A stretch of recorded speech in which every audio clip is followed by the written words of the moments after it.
Hello, welcome to the video today. Hope you enjoy. And we're continuing where we left off in the Sumeru story quest. You're actually Nahida, aren't you? Paimon felt like Catherine was acting weird when we met at the Sub-Zero's festival. That was the name And I forgot. Dunyarzad. It's a really long story. We shouldn't disturb her. Her consciousness is still weakened. Let's chat somewhere else. How about by the traveler's favorite bench?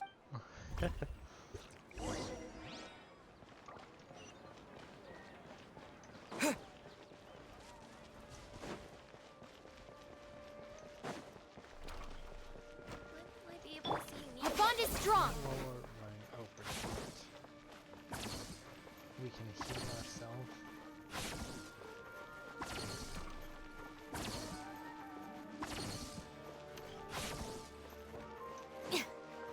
Dissipate.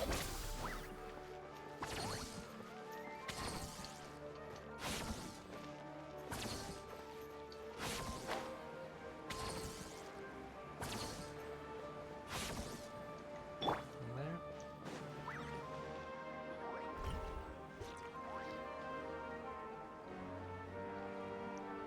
Let's talk about Dunyarzad first.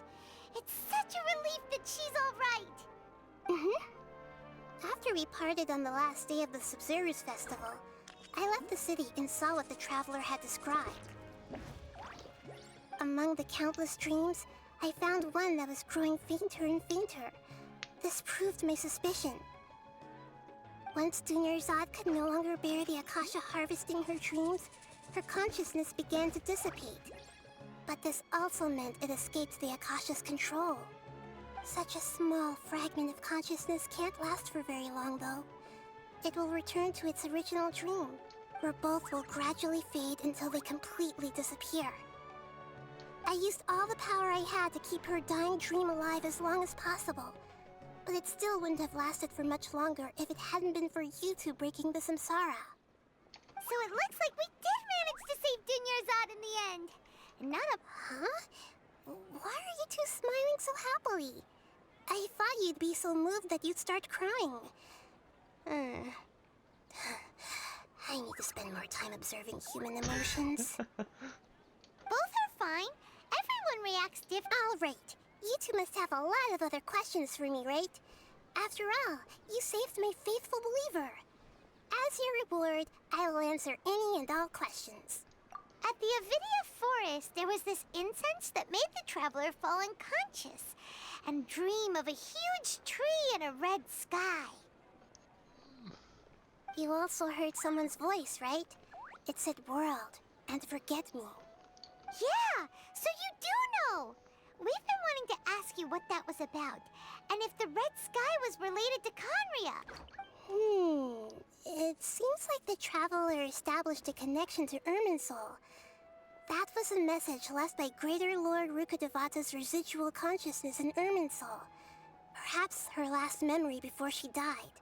As you two probably know, Greater Lord Rukkhadevata disappeared after the disaster in Conria. The timings of these events do line up, so your suspicions are reasonable. A message from Greater Lord Rukkhadevata? We thought it was from King Deshret. King Deshret? That god who died even longer ago? Some present-day desert dwellers still worship him. You probably just heard some of their conspiracies. Okay, so what does the message mean? I still haven't managed to decipher it. Even the Akasha isn't currently capable of doing that. Greater Lord Rukkhadevata's residual consciousness in Irminsul seems to be contaminated with something that has a very dangerous aura to it. Many devoted scholars go mad as soon as they connect their consciousness.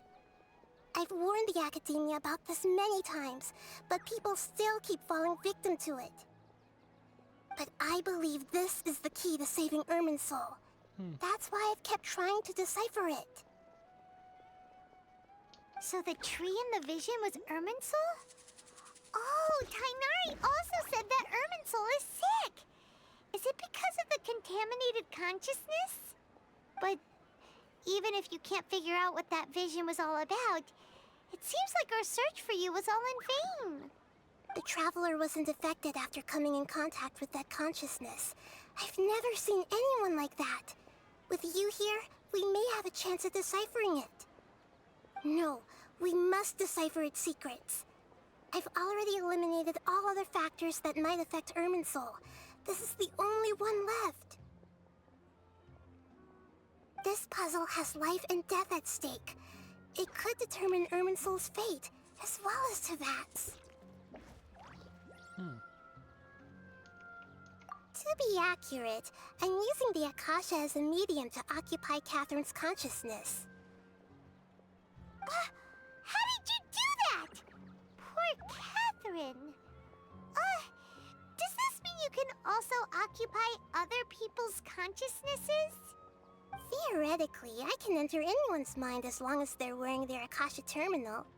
The Akasha is the legacy of Greater Lord Rukkhadevata. As Lesser Lord Kusanali and the first Akasha terminal, my consciousness has always been linked to the Akasha. I've always respected my people's free will, so I've never actually occupied their consciousness. When necessary, I just borrow this bionic Snezhnayan puppet. Hold on. Did we just learn some deep, dark secret? So Catherine is... No wonder Paimon felt something was off about her. What about your own body? Why do you need to borrow other people's? Don't you live in the sanctuary of Surasthana? That story begins a long time ago.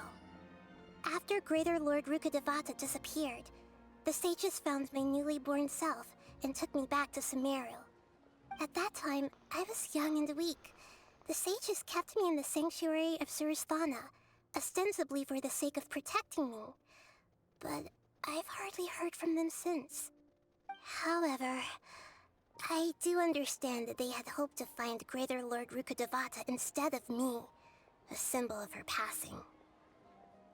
So, the sages basically put their new Archon under house arrest? How dare they! Why don't you teach them a lesson, Nahida? In some ways, they aren't wrong. Greater Lord Rukkhadevata was omniscient and omnipotent. Even after her death, the Akasha is still empowering this nation. And I'm still really far away from being able to call myself the God of Wisdom. Moreover, the Academia is also more proficient at governing this country. My existence has little meaning.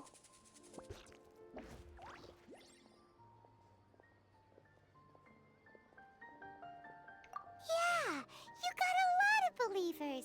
Just look at the Sub-Zero's festival. Everyone who showed up truly loves you. Thank you for the kind words. But I honestly don't need physical freedom as long as I can connect my consciousness to the Akasha. Trying to find a way to save Irminsul is my life's mission and top priority. I will work on that, and try to live up to being a deity in the meantime. Every once in a while, I will also take up the duties of the God of Wisdom and enlighten a lost soul here and there. Doing all that should be enough. There's never been any big problems with the Academia's governance of Sumeru. This is the first time I've seen them step out of line. I wonder what caused them to go down this path, and what they hope to achieve. Even though the city's residents haven't noticed anything strange, if the Traveler hadn't broken the Sub-Zero's samsara, the situation could have become dire. I tried to do some investigating in the Akasha, but I couldn't find anything suspicious. And all the people of interest seem to purposely avoid wearing their Akasha terminals. I think they're deliberately trying to hide something. Oh, that reminds Paimon. In Gandharvaville, there was a sage who had invited Tainari to join some kind of project. Could it be related? Regardless, I need to first investigate the sage's motives, make things right, and punish them if needed. But I'll have to be discreet, or they'll see me coming. You mean how the Akasha stops you from having dreams?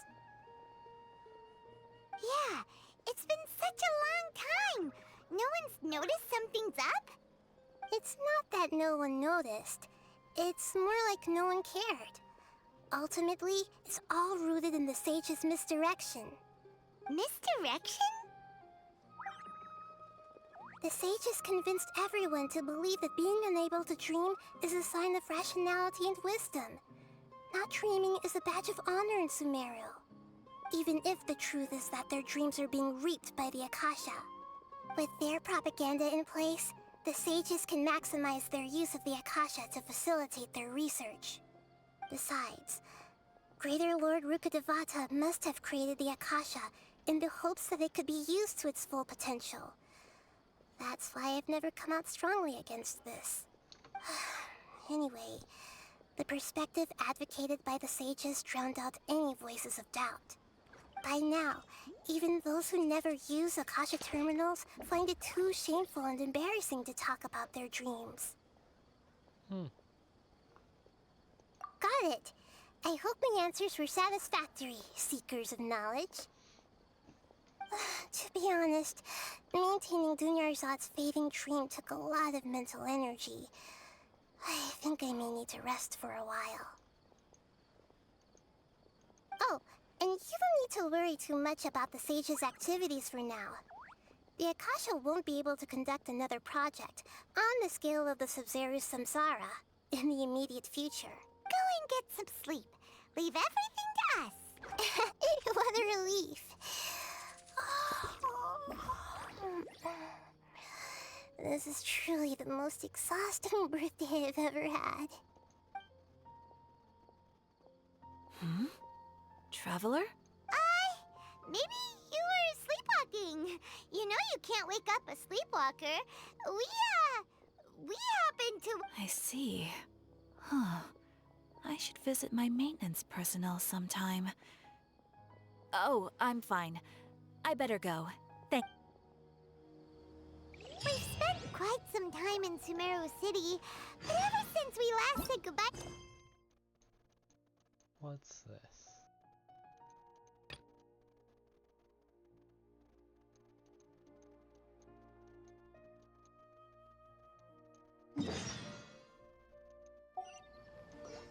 We will do this just to unlock it.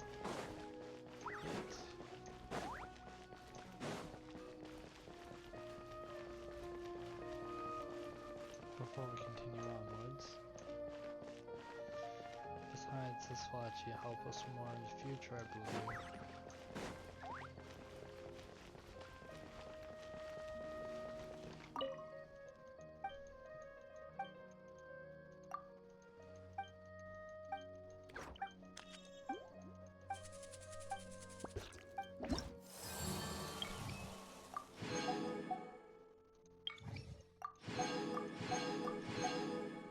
Let's just clear all.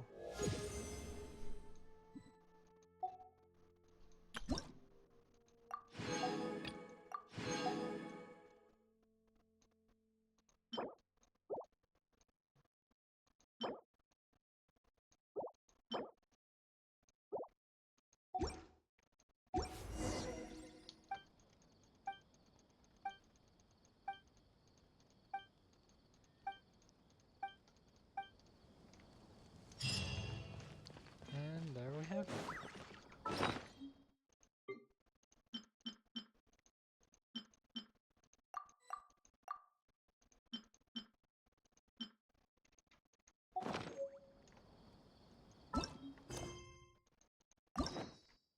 And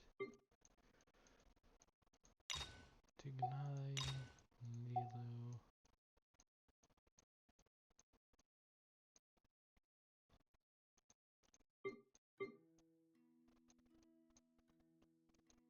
Well, that land is complete, and time to start Act 3. Let's see though.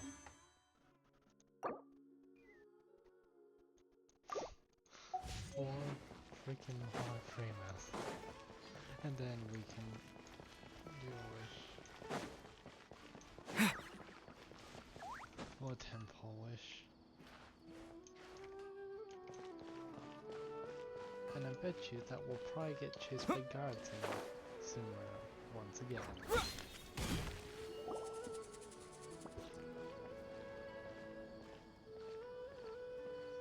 Astra Avisosk. We meet again, you two. Hi, Catherine. Do you have any commissions? Commissions, huh? Oh, how about this? Please attend the Academia's Academic Symposium this afternoon and recite a love poem on stage. Wait. And if possible, please also use your camera to capture the reaction of the audience upon finishing the poem. Huh? What kind of commission is that? I see. It appears that you're not interested in this commission. In that case, please go to Port Ormos and convince the Eremites there to spend some time volunteering at the local orphanage. Hey, that's not any better.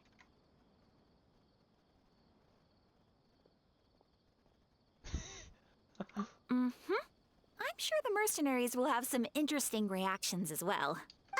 Paimon's gotta ask. Just who exactly has been submitting these commissions to the Adventurers Guild? Oh, the commissioner?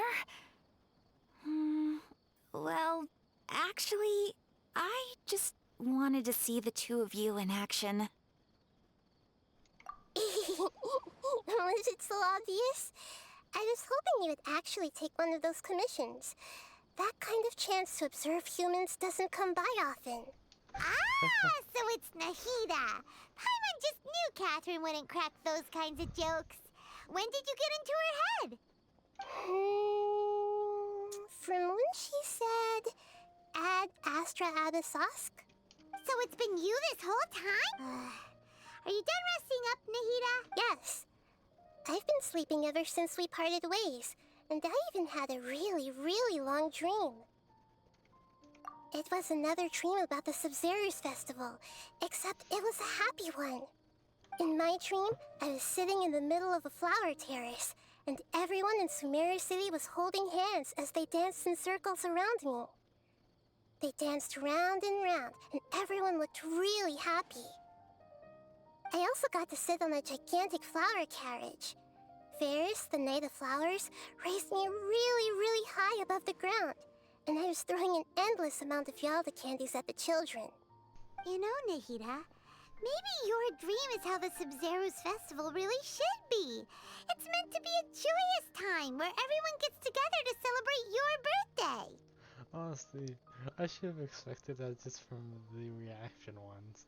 Like, it would be entertaining, but not sure how we'd get treated after those two things.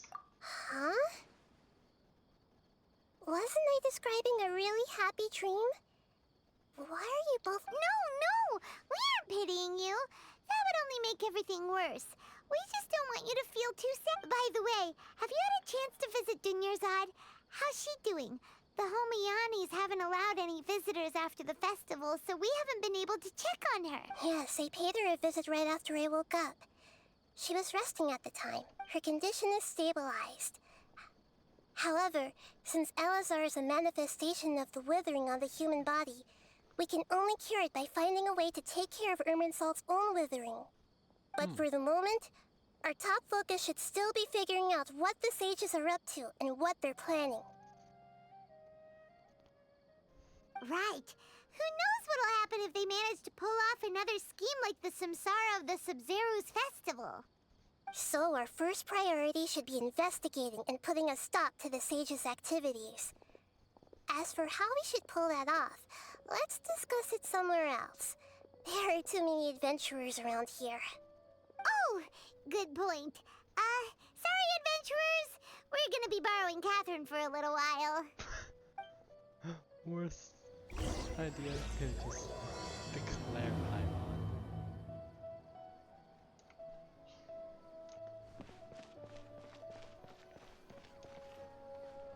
Let's continue our chat here. I was expecting to go further. Okay, so do you have any ideas on how we can investigate the sages, Nahida? Actually, I've already done a little bit of work on that. But for now, I want to hear your thoughts. Let's think.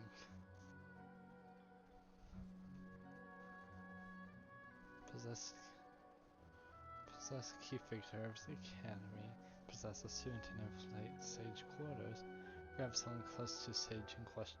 I'd say the first one. I've already tried that, but all the key members of the academia, Even the core 30 guards intentionally avoid wearing their Akasha terminals. It seems that from the very beginning, they've been guarding against info leaks from the Akasha.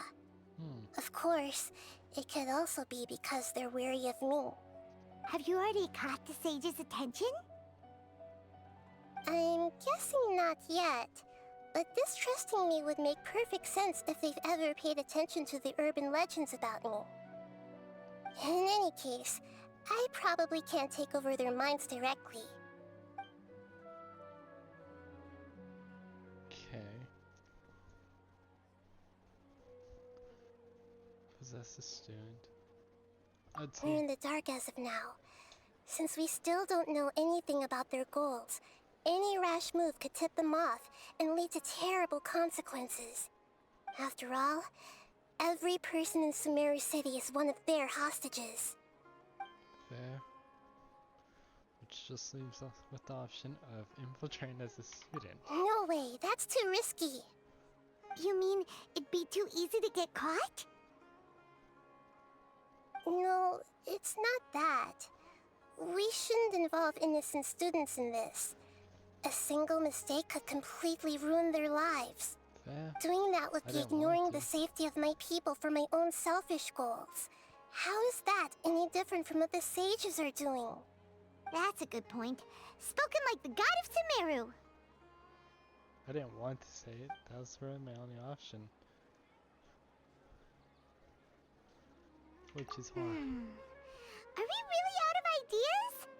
Nahida, you're super smart, so you already have something in mind, right? Don't keep us in suspense. Spill the beans already.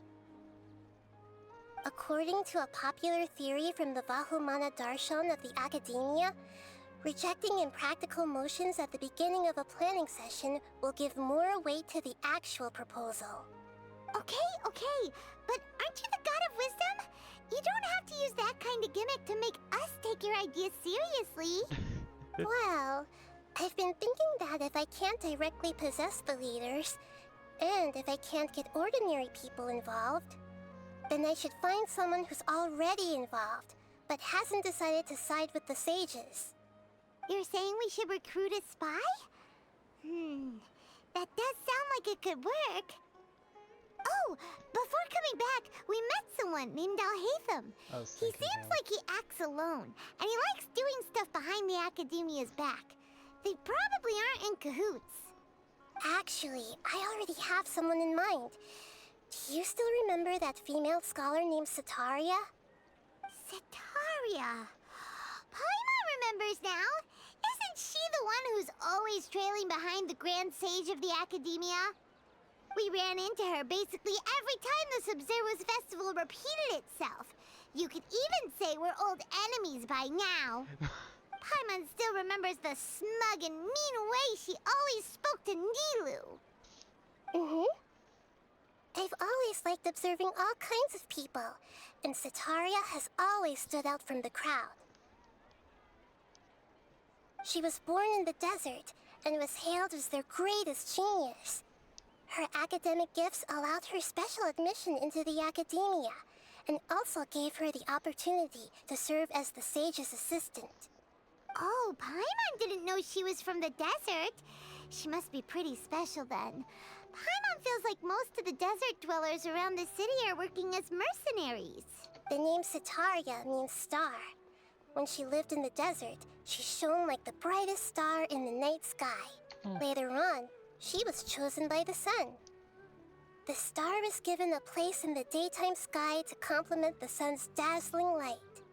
Soon after, the star witnessed the sun scorching the earth, which brought forth many disasters. The star began to waver. Instead of staying beside such a sun, wouldn't it be better to return and light up part of the night sky? But in the end, she couldn't give up the radiance of daytime. To cope with her shame, the star buried her guilt and closed her eyes.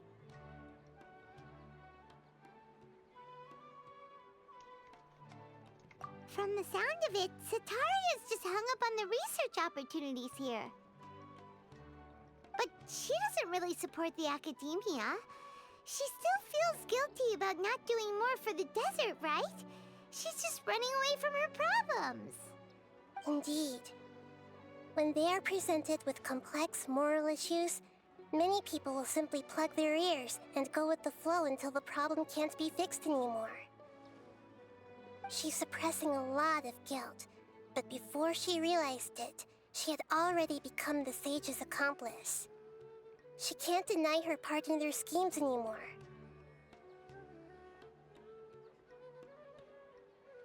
Right. We must somehow make her face her problems again. That way, not only can we get useful intel from her, but she can also use it as an opportunity to redeem herself. From my past observations, Setaria will take a day off from the academia every 10 days to do some shopping in the city. Tomorrow afternoon just happens to be a shopping day for her. That'll be our chance. To prepare, let's go check out some of her favorite spots, and have a quick chat with a few of the vendors there.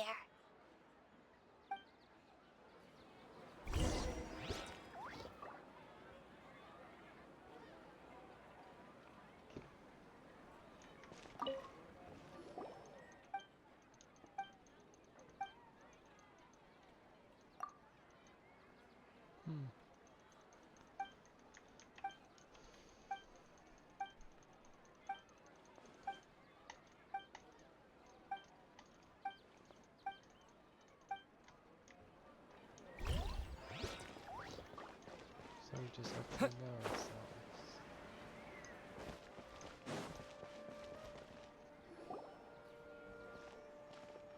This should be Setaria's favorite fortune-telling spot. So should we ask the fortune teller about Setaria? No, I already have enough information on Setaria. The most important thing now is for you to pay attention to the vendor's talking style and key characteristics. Talking style and key characteristics? My poor lost lambs, have you become troubled over your fates? The divine voice of wisdom often echoes between mine ears. If thou be blessed today by the gods, I may be able to show you the way. Huh? Really? Nahida, you've been whispering things to her? Shh. My friend here has some doubts regarding his future. Can we get a fortune reading for him? Of course, of course. In that case...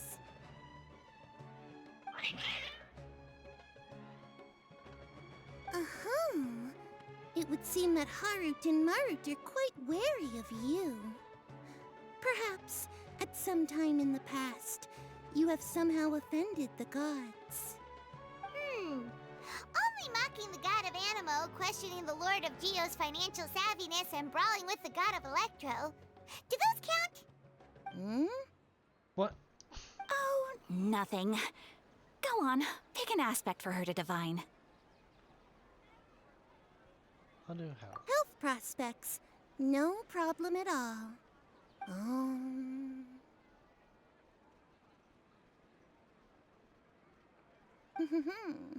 The gods have spoken. The truth shall be revealed.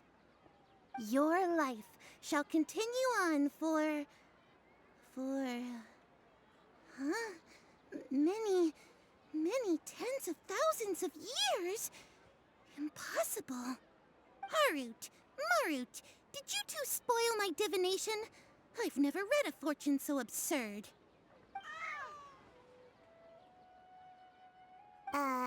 Actually, Paimon thinks this is probably the most accurate fortune-telling you've ever done. I admit that the orientation of today's celestial matrix is, suboptimal. As such, there will be no charge. Is that so? Well, that can't be helped. If you were to bring some food offerings for Harut and Marut on your next visit, perhaps they could help you reverse the wheels of fate.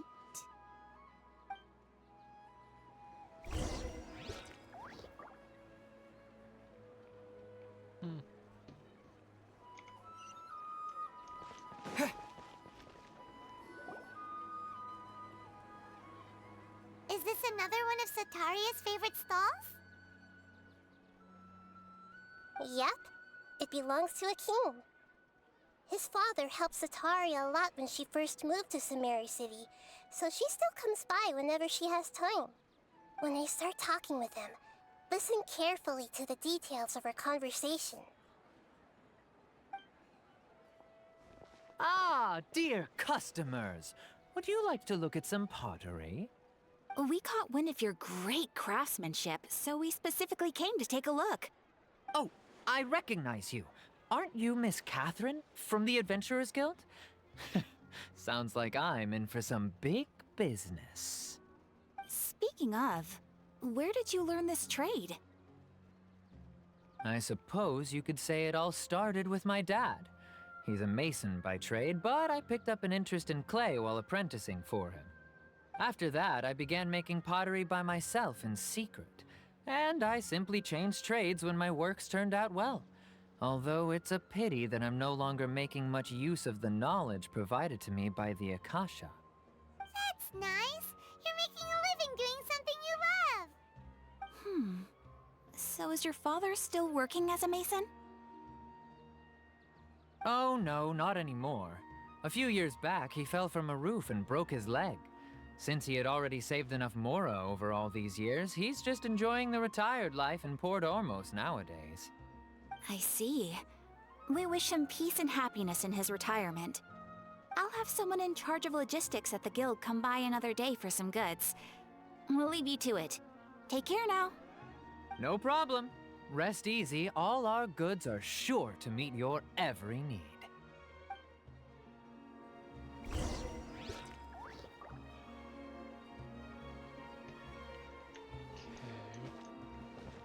All that just leaves how many people is my question. This should be our final stop. Sataria's always thinking of this restaurant when she's working at the academia, so she always comes by whenever she's out in the city. Nahida, you've really thought of everything. It's my duty to protect Sumeru's citizens, after all. Hi there. I feel like I've seen you down by the docks before. Huh? Sorry, I don't quite remember. If I recall, you were having a discussion with someone about shipbuilding at the time. Ah, that's right! I've always been really interested in feats of marine engineering. After all, I grew up in Liyue Harbor and spent my entire childhood staring at the ships going in and out of the port. I came to Sumeru to study, but failed to make it into the academia due to my lack of talent. But I'm still discussing all kinds of problems with different scholars, and I'm continuing to study and perform research from the restaurant's basement. I'm sure I'll get into the academia after their next round of exams. What an admirable spirit for learning. Amazing! Sure, but you'll find hardworking people wherever you go. So this restaurant has a basement as well? Huh. First I've heard of it. That's right. It's not usually open to patrons. Most of the time, employees use it for breaks or to hold private events. I see. Guess that makes sense. Well, good luck with your studies, Miss Chishan. Thank you so much. As long as I can make it into the academia as an official student, I'll be happy.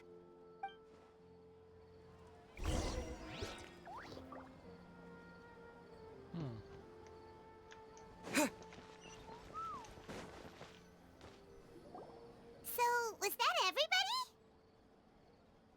Mm-hmm. 3 familiar faces should be enough for Sataria. What's the point of all the information we've collected? Nahida, you still haven't told us how you're planning to make Sataria face her problems. Sataria is already used to avoiding her problems, so we must find a way to break through her usual sensibilities. I remember you mentioned that the Eremites in Port Ormos are all making a fuss about the upcoming resurrection of King Deshret. Although it's all just a boatload of nonsense, the faith of her homeland may turn out to be Sataria's soft spot. Oh, gets it now. You want to take advantage of the guilt Sataria feels about her homeland. Although she knows she should return home to help the people of the desert, all she's done is conspire with the sages.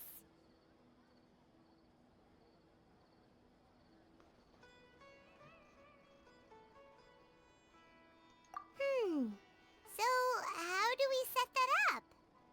Well, King Deshret is long gone, and Sitaria is also too smart to fall for any simple tricks.